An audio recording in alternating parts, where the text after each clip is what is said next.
ओम नमः शिवाय। हर हर महादेव। आप सभी का स्वागत है हमारे YouTube चैनल पर। आप सभी का दिन शुभ और मंगलमय हो। भगवान भोलेनाथ और माता पार्वती की कृपा आप सभी पर सदा हमेशा बनी रहे। आज हम लोग सोमवार व्रत की कथा को सुनेंगे। चलिए सोमवार की कथा प्रारंभ करती हूँ। बांसकल नामक ग्राम में किसी समय एक बिंदुक नामक ब्राह्मण रहता था। वह बड़ा अधम था, दुरात्मा और महापापी था। यद्यपि उसकी स्त्री बहुत सुंदरी थी, तो भी वो कुमार्ग पर ही चलता था। उसकी पत्नी का नाम चंचुला था। वह सदा उत्तम धर्म के पालन में लगी रहती थी, तो भी वह दुष्ट ब्राह्मण वेश्यागामी हो गया था। इस तरह कुकर्म में लगे हुए उस बिंदुक के बहुत वर्ष व्यतीत हो गए। उसकी स्त्री चंचुला काम से पीड़ित होने पर भी स्वधर्म नाश के भय से कलेश सहकर दीर्घ काल तक घर से भ्रष्ट नहीं हुई, परंतु दुराचारी पति के आचरण से प्रभावित हो आगे चल के वो भी दुराचारिणी हो गई। इस तरह दुराचार में डूबे हुए उन मूढ़ चित्त वाले पति पत्नी का बहुत सा समय व्यर्थ बीत गया। तदंतर शूद्र जातीय वेश्या का पति बना हुआ वह दूषित बुद्धि वाला दुष्ट ब्राह्मण बिंदु समय अनुसार मरकर नरक में जा पड़ा। बहुत दिनों तक नरक का दुख भोग कर वह मूढ़ बुद्धि पापी विंध्य पर्वत पर भयंकर पिशाच हुआ। इधर उस दुराचारी पति बिंदु के मर जाने पर वह मूढ़ हृदय चंचुला बहुत समय तक अपने पुत्रों के साथ अपने घर में ही रही। एक दिन देव योग से किसी पुण्य पर्व के आने पर वह अपने भाई बंधुओं के साथ गौकर्ण क्षेत्र में गई।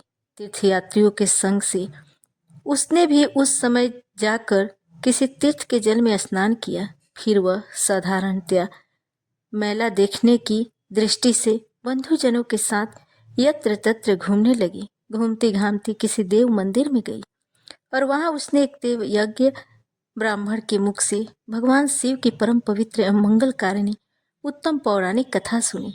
कथावाचक ब्राह्मण कह रही थी कि जो स्त्री पुरुषों के साथ व्यभिचार करती है वो मरने के बाद यमलोक जाती है। तब यमलोक के दूत उनकी योनि में तपे हुए लोहे का परिध डालते हैं। पौराणिक ब्राह्मण के मुख से यह वैराग्य बढ़ाने वाली कथा सुनकर चंचुला भय से व्याकुल होकर वहां पर कांपने लगी। कथा समाप्त हुई और सुनने वाले सब लोग बाहर चले गए। तब वह भयभीत नारी एकांत में शिव पुराण कथा वाचने वाले ब्राह्मण देवता से बोली, ब्राह्मण, मैं अपने धर्म को नहीं जानती थी, इसलिए मेरे द्वारा बड़ा दुराचार हुआ है। स्वामीन, मेरे ऊपर अनुपम कृपा करके आप मेरा उद्धार कीजिए। आज आपके वैराग्य रस से ओतप्रोत इस प्रवचन को सुनकर मुझे बड़ा भय लग रहा है। मैं कांप उठी हूँ और मुझे इस संसार से वैराग्य हो गया है। मुझ मूर्छित वाली पापनी को धिक्कार है। मैं सर्वदा निंदा के योग्य हूँ, कुत्सित विषयों में फंसी हुई हूँ और अपने धर्म से विमुख हो गई हूँ। हाय, न जाने किस किस घोर कष्टदायक दुर्गति में मुझे पड़ना पड़ेगा और वहाँ कौन बुद्धिमान पुरुष कुमार्ग में मन लगाने वाले मुझ पापने का साथ देगा। मृत्यु काल में उन भयंकर यमदूतों को मैं कैसे देखूंगी? जब वे बलपूर्वक मेरे गले में फंदे डालकर मुझे बांधेंगे, तब मैं कैसे धीरज धारण कर सकूंगी?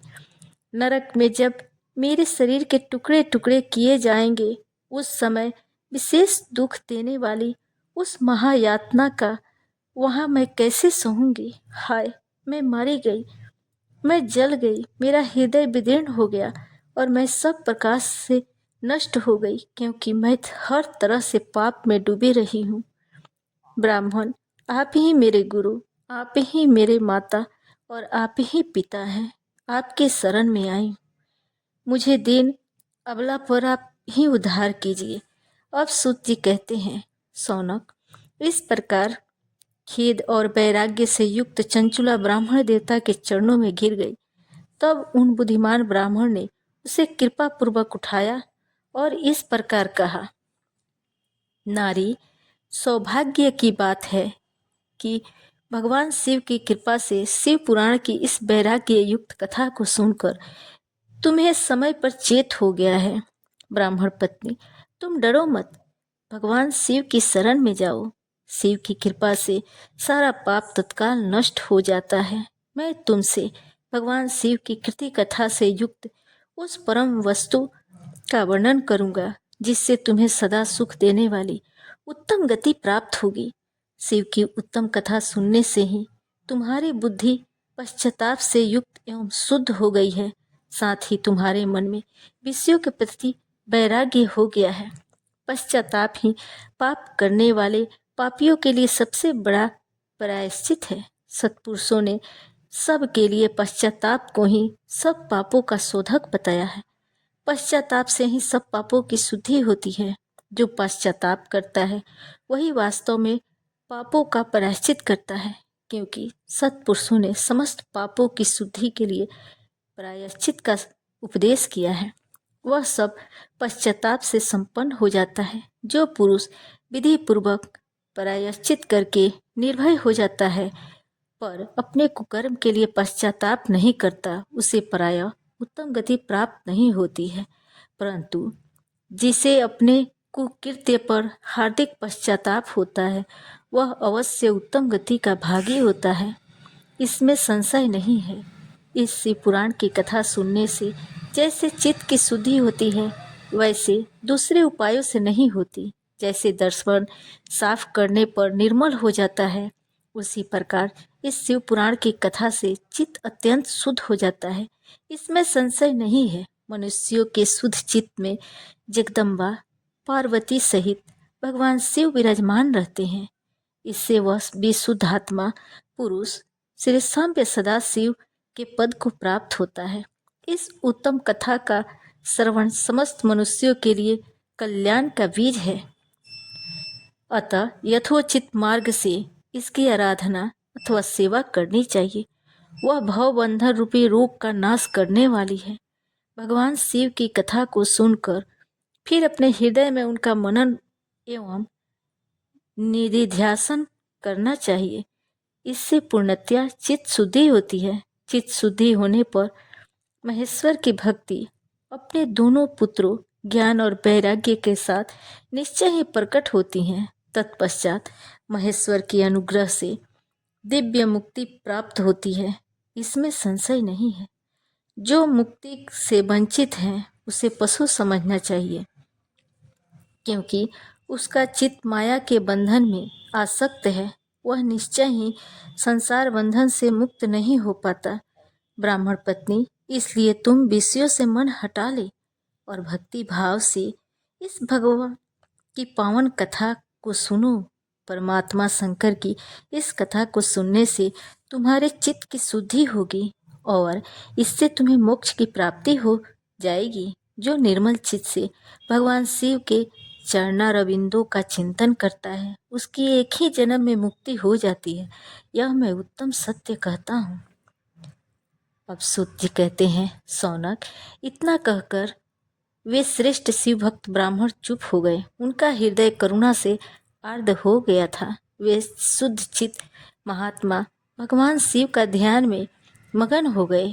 इसके बाद बिंदु की पत्नी चंचुला मन ही मन प्रसन्न हो उठी। ब्राह्मण का उक्त उपदेश सुनकर उसके नेत्रों में आनंद के आंसू छलक आए थे। वह ब्राह्मण पत्नी चंचुला हर्ष भरे हृदय से उन श्रेष्ठ ब्राह्मण के दोनों चरणों में गिर पड़ी और हाथ जोड़कर बोली, मैं कृतार्थ हो गई। तत्पश्चात उठकर वैराग्य युक्त उत्तम बुद्धि वाली स्त्री जो अपने पापों के कारण आतंकित थी, उस महान शिव भक्त ब्राह्मण से हाथ जोड़कर गदगद वाणी में बोली, ब्राह्मण, शिव भक्तों में श्रेष्ठ स्वामी, आप धन्य हैं, परमार्थदर्शी हैं और सदा परोपकार में लगे रहते हैं, इसलिए श्रेष्ठ साधु पुरुषों में प्रशंसा के योग्य हैं। साधु, मैं नरक के समुद्र में गिर रही हूँ, आप मेरा उद्धार कीजिए, उद्धार कीजिए।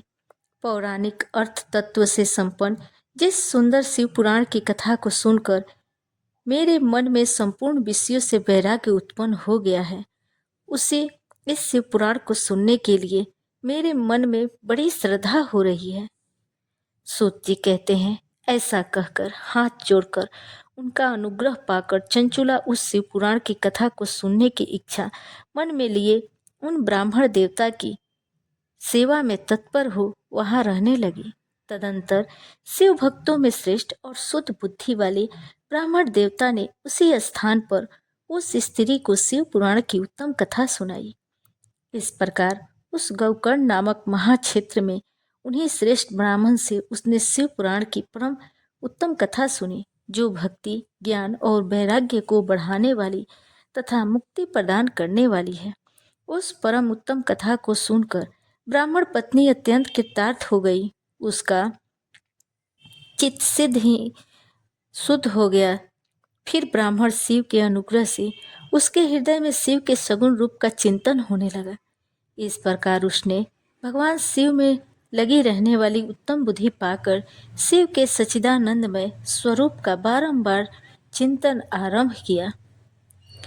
तत्पश्चात समय के पूरे होने पर भक्ति, ज्ञान और वैराग्य से युक्त हुई चंचुला ने अपने शरीर को बिना किसी कष्ट के त्याग दिया।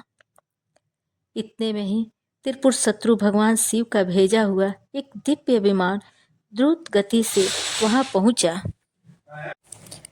उस परम उत्तम कथा को सुनकर ब्राह्मण पत्नी अत्यंत कृतार्थ हो गई। उसका चित्त शीघ्र ही शुद्ध हो गया। फिर भगवान शिव के अनुग्रह से उसके हृदय में शिव के सगुण रूप का चिंतन होने लगा।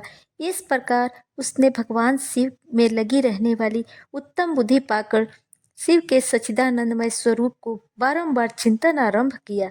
तत्पश्चात समय के पूरे होने पर भक्ति, ज्ञान और वैराग्य से युक्त हुई चंचुला अपने शरीर को बिना किसी कष्ट के त्याग दिया। इतने में ही त्रिपुर शत्रु भगवान शिव का भेजा हुआ एक दिव्य विमान द्रुत गति से वहां आ पहुंचा, जो अपने अपने गणों से संयुक्त और भांति भांति के शोभा साधनों से संपन्न था।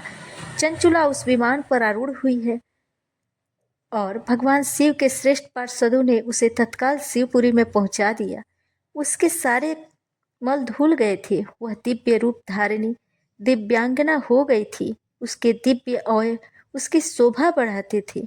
मस्तक पर अर्धचंद्र और मुकुट धारण किए वह गौरांगी देवी शोभाशाली दिव्य आभूषणों से विभूषित थी। शिवपुरी में पहुंचकर उसने सनातन देवता त्रिनेत्रधारी महादेव जी को देखा। सभी मुख्य देवता उनकी सेवा में खड़े थे। गणेश जी, भृंगी, नंदीश्वर और वीरभद्रेश्वर आदि उनकी सेवा में उत्तम भक्ति भाव में उपस्थित थे। उनकी अंग कांति करोड़ों सूर्यों की भांति प्रकाशित हो रही थी। कंठ में नील चिन्ह शोभा पाता था। 5 मुख और प्रत्येक मुख में 3 नेत्र थे। मस्तक पर अर्धचंद्राकार मुकुट शोभा देता था। उन्होंने अपने बामांग भाग में गौरी देवी को बिठा रखा था, जो विद्युत पुंज के समान प्रकाशित थी। गौरीपति महादेव जी की कांति कर्पूर के समान गौर थी। उनका सारा शरीर श्वेत भस्म से भासित था। शरीर पर श्वेत वस्त्र शोभा पा रहे थे। इस प्रकार परम उज्ज्वल भगवान शंकर का दर्शन करके वह ब्राह्मण पत्नी चंचुला बहुत प्रसन्न हुई। अत्यंत प्रीतिपूर्वक होकर उसने बड़ी उतावली के साथ भगवान शिव को बारंबार प्रणाम किया। फिर हाथ जोड़कर वह बड़ी प्रेम, आनंद और संतोष से युक्त हो विनीत भाव में खड़ी हो गई। उनके नेत्रों से आनंद आंसुओं की अविरल धारा बहने लगी तथा संपूर्ण शरीर में रोमांच हो गया। उस समय भगवती पार्वती और भगवान शंकर ने उसे बड़ी करुणा के साथ अपने पास बुलाया और सौम्य दृष्टि से उसकी ओर देखने लगे। पार्वती जी ने तो दिव्य रूप धारिणी बिंदुक प्रिया चंचुला को प्रेम पूर्वक अपनी सखी बना लिया। वह उस परमानंद धन ज्योति स्वरूप सनातन धाम में अविचल निवास पाकर दिव्य सौख्य से संपन्न हो अच्छे सुख का अनुभव करने लगी। एक दिन परमानंद में मगन हुई चंचुला ने उमा देवी के पास जाकर प्रणाम किया और दोनों हाथ जोड़कर वह उनकी स्तुति करने लगी। चंचुला बोली, गिरिराज नंदिनी स्कंद में मनुष्यों ने सदा आपका सेवन किया है। समस्त सुखों को देने वाली शंभु प्रिय आप ब्रह्म स्वरूपिणी हैं, विष्णु और ब्रह्मा आदि देवताओं द्वारा सेव्य हैं। आप ही सगुण और निर्गुण हैं तथा आप ही सूक्ष्म सच्चिदानंद रूपिणी आभा प्रकृति हैं। आप ही संसार की सृष्टि, पालन और संहार करने वाली हैं। तीनों गुणों का आश्रय भी आप ही हैं। ब्रह्मा, विष्णु और महेश, इन तीनों देवताओं का निवास स्थान तथा उनकी उत्तम प्रतिष्ठा करने वाली पराशक्ति आप ही हैं। सूत जी कहते हैं, जिससे सदगति प्राप्त हो चुकी थी, वह चंचुला इस प्रकार महेश्वर पत्नी उमा की स्तुति करके सिर झुकाए चुप हो गई। इसके नेत्रों में प्रेम के आंसू उमड़ आए थे। तब करुणा से भरी शंकर प्रिया भक्त बसला पार्वती देवी ने चंचुला को संबोधित करके इस प्रकार कहा। पार्वती जी बोली, सखी चंचुले सुंदरी, मैं तुम्हारी की हुई इस स्तुति से बहुत प्रसन्न हूँ। बोलो, क्या वर मांगती हो? तुम्हारे लिए मुझे कुछ भी न देने योग्य नहीं है। चंचुला बोली, निष्पाप गिरिराज कुमारी, मेरे पति बिंदु इस समय कहाँ है? उनकी कैसी गति हुई यह मैं नहीं जानती। कल्याणमयी दीन वत्सले, मैं अपने उन पति से जिस प्रकार संयुक्त हो सकूं वैसा ही उपाय कीजिए। महेश्वरी, महादेवी, मेरे पति एक शूद्र जातीय वेश्या के प्रति आसक्त थे और पाप में ही डूबे रहते थे। उनकी मौत मुझसे पहले ही हो गई थी। ना जाने वे किस गति को प्राप्त हुए। गिरिजा बोली, बेटी, तुम्हारा बिंदुक नाम वाला पति बड़ा पापी था। उसका अंतःकरण बहुत ही दूषित था। वेश्या का उपभोग करने वाला वह महामूढ़ मरने के बाद नरक में पड़ा। अगणित वर्षों तक नरक में नाना प्रकार के दुख भोग कर वह पाप आत्मा अपने शेष पाप को भोगने के लिए विंध्य पर्वत पर पिशाच बन के बैठा है। इस समय वह पिशाच अवस्था में ही है और नाना प्रकार के क्लेश उठा रहा है।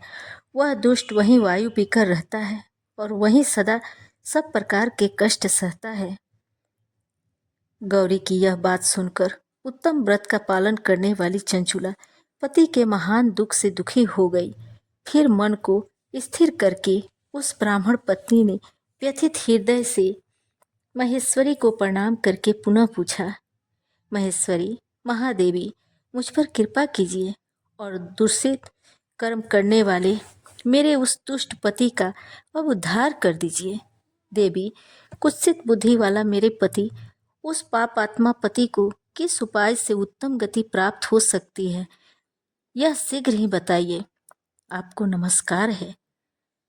तुम्हारा पति अगर शिव पुराण की पुण्यमयी उत्तम कथा सुने तो सारी दुर्गति को पार करके उत्तम गति का भागी हो सकता है। अमृत के समान मधुर अक्षरों से युक्त गौरी देवी का यह वचन आदर पूर्वक सुनकर चंचुला ने हाथ जोड़कर मस्तक झुकाकर उन्हें बारंबार प्रणाम किया और अपने पति के समस्त पापों की शुद्धि तथा उत्तम गति की प्राप्ति के लिए पार्वती देवी से यह प्रार्थना की, मेरे पति को शिव पुराण सुनाने की व्यवस्था होनी चाहिए। उस ब्राह्मण पत्नी के बारंबार प्रार्थना करने पर शिव प्रिया गौरी को बड़ी दया आ गई।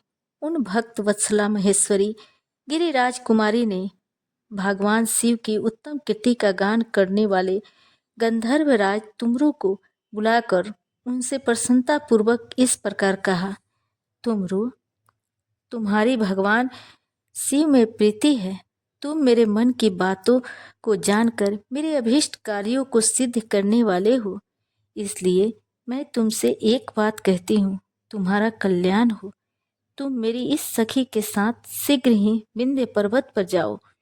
वहाँ एक महाघोर और भयंकर पिशाच रहता है। उसका वृत्तांत तुम आरंभ से ही सुनो। मैं तुमसे प्रसन्नता पूर्वक सब कुछ बताती हूँ। पूर्व जन्म में वह पिशाच बिंदुक नामक ब्राह्मण था। मेरी इस सखी चंचुला का पति था, परंतु वह दुष्ट वेश्यागामी हो गया। स्नान, संध्या आदि नित्य कर्म छोड़कर अपवित्र रहने लगा। क्रोध के कारण उसकी बुद्धि और मूर्खता छा गई। वह कर्तव्य का विवेक नहीं कर पाता था। अभक्ष्य भक्षण, सज्जनों से द्वेष और दूषित वस्तुओं का दान लेना, यही उसका स्वाभाविक कर्म बन गया था। अब अस्त्र शस्त्र लेकर हिंसा करता बाएं हाथ से खाता, दीनों को सताता और क्रूरतापूर्व पराए घरों में आग लगा देता। चंडालों से प्रेम करता, प्रतिदिन वेश्या के संपर्क में रहता था। बड़ा दुष्ट था वह पापी। अपनी पत्नी का परित्याग करके दुष्टों के संग में ही आनंद मानता था। वह मृत्यु पर्यंत दुराचार में ही फंसा रहा। फिर अंत काल आने पर उसकी मौत हो गई।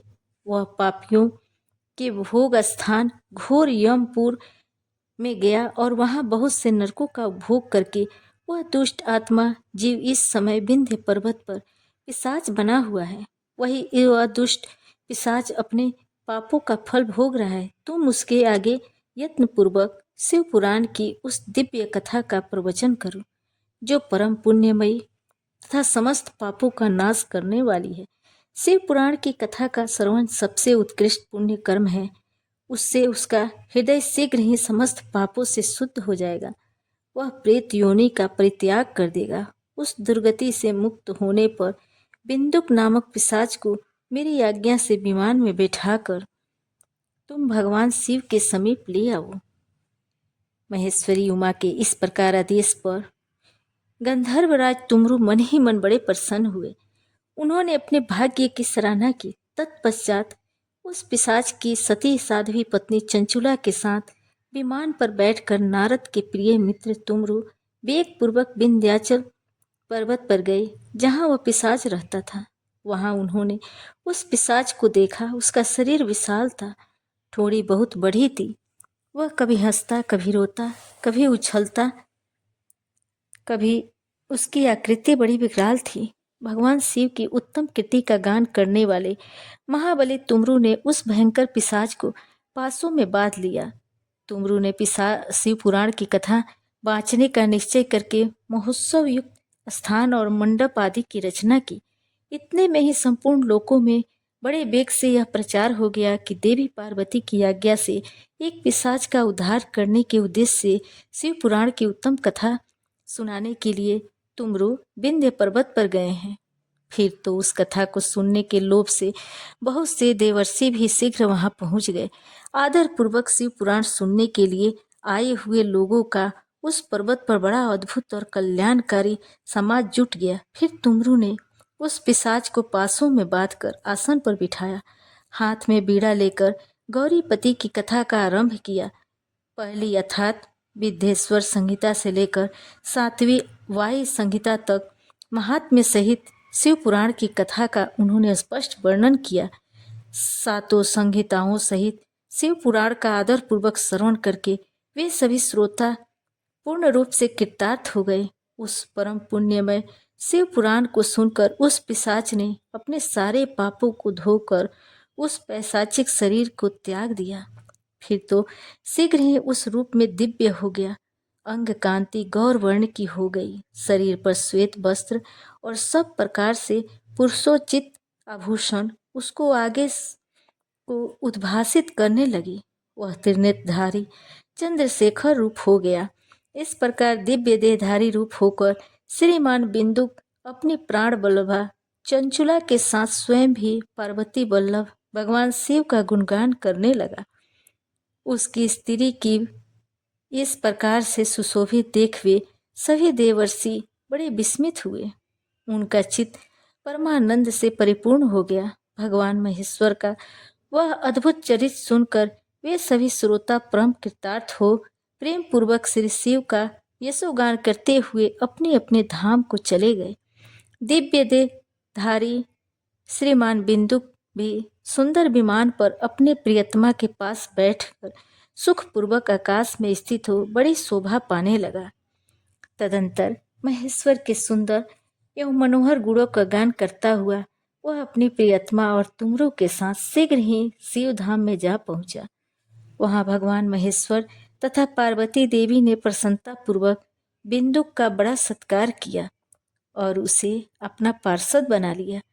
उसकी पत्नी चंचुला पार्वती जी की सखी हो गई। उस धनीभूत ज्योति स्वरूप परमानंदमय सनातन धाम में अविचल निवास पाकर वे दोनों दंपति परम सुखी हो गए। अब हम लोग शिव चालीसा और भगवान भोलेनाथ की आरती को सुनेंगे। जय गणेश गिरिजा सुवन मंगल मूल सुजान, कहत अयोध्या दास तुम, देऊ अभय वरदान। जय गिरिजापति दीन दयाला, सदा करत संतन प्रतिपाला। भाल चंद्रमा सोहत नीके, कानन कुंडल नाग फनीके। अंग गौर सिर गंग बहाए, मुंड माल तन छार लगाए। वस्त्र खाल बाघंबर सोहे, छवि को देख नाग मुनि मोहे। मैना मातु की हवे दुलारी, पाम अंग सोहत छवि न्यारी। कर त्रिशूल सोहत छवि भारी, करे सदा शत्रुन क्षयकारी। नंदी गणेश सोहे तह कैसे, सागर मध्य कमल है जैसे। कार्तिक श्याम और गण राऊं, या छवि को कही जात न काऊं। दीवन जब ही जाय पुकार, तब ही दुख प्रभु आप निवारा। किया उपद्रव तारक भारी, देवन सब मिली तुम ही जुआरी। तुरंत सड़ासन आप पठायो, लौ निर्मेष मह मारी गिरायो। आप जलंधर असुर सहारा, सुयस तुम्हार विदित संसार। त्रिपुरासुर सन युद्ध मचाई, सबहि कृपा करि लीन बचाई। किया तपहि भगीरथ भारी, पुरव प्रतिज्ञाता सुपुरारी। दानिन मह तुम सम को नाई, सेवक स्तुति करत सदाई। वेद नाम महिमा तव गाई, अकत अनादि भेद नहीं पाए। प्रगटे उदधि मंथन में ज्वाला, जरत सुरासुर भये बिहाल। न दया तह करी सहाय, नीलकंठ तब नाम कहाय। पूजन राम चंद्र जब कीना, जीत के लंक विभीषण दीन। सहस कमल में हो रहे धारी, किन्न परीक्षा तब ही पुरारी। एक कमल प्रभु राखेहु सोई, कमल नयन पूजत चहु सोई। कठिन भक्ति देखी प्रभु शंकर, भये प्रसन्न दिए इछित वर। जय जय जय अनंत अविनाशी, करत कृपा सबके घट बासी। दुष्ट सकल नित मोहि सतावै, ब्रह्मत रहे मोहि चैन न आवे। त्राहि त्राहि मैं नाथ पुकारो, यही अवसर मोहियान उबारो। ले त्रिशूल शत्रुन को मारो, संकट ते मोहियान उबारो। माता पिता भ्राता सब कोई, संकट में पूछत नहीं कोई। स्वामी एक है आस तुम्हारी, आय हरहूँ अब संकट भारी। धन निर्धन को देत सदाई, जो कोई जाचे सो फल पाई। स्तुति कही विधि करहु तुम्हारी, क्षमहु नाथ अब चूक हमारी। शंकर हो संकट के नाशन, विघ्न विनाशन मंगलकार। योगी यति मुनि ध्यान लगावे, नारद सारद शीस नवावे। नमो नमो जय नमः शिवाय, सुरबर मादिक पार न पाए। जो यह पाठ करे मन लाई, तापर सो शंभु सहाय। रानिया जो कोई हो अधिकारी, पाठ करे सो पावन हारी। पुत्र होने की इच्छा जोई, निश्चय शिव प्रसाद ते होई। पंडित त्रयोदशी को लावे, ध्यान पूर्वक होम करावे। त्रयोदशी व्रत करे हमेशा, ताकि तन नहीं रहे कलेश। धूप दीप नैवेद्य चढ़ावे, शंकर सम्मुख पाठ सुनावे। जन्म जन्म के पाप नसावे, अंत बास शिवपुर में पावे। कहे अयोध्या दास तुम्हारी, जानि सकल दुख हरहूँ हमार। नित नेम उठि प्रात ही, पाठ करूँ 40। तुम मेरी मनोकामना पूर्ण करो जगदीश। जय भोलेनाथ। जय शिव ओंकारा, हर शिव ओंकारा। ब्रह्मा विष्णु सदा शिव, ब्रह्मा विष्णु सदा शिव। अर्धांगी धारा, जय शिव ओंकारा। एकानन चतुरान पंचानन राजे। हंसासन गरुड़ासन, हंसासन गरुड़ासन। वृषवाहन साजे, जय शिव ओंकारा। दो भुज चार चतुर्भुज, दस भुज अति सोहे। स्वामी दस भुजे अति शोभे, तीनों रूप निरखता, तीनों रूप निरखता, त्रिभुवन जन मोहे, जय शिव ओंकारा।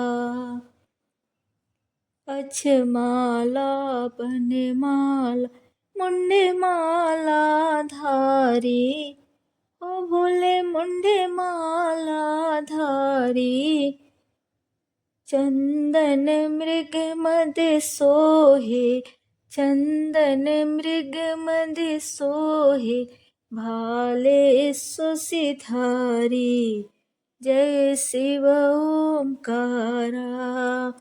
श्वेतांबर पीतांबर बागंबर अंगे, स्वामी बागंबर अंगे, सनकादिक प्रभुतादिक, सनकादिक प्रभुतादिक, भूतादिक संगे, जय शिव ओंकारा।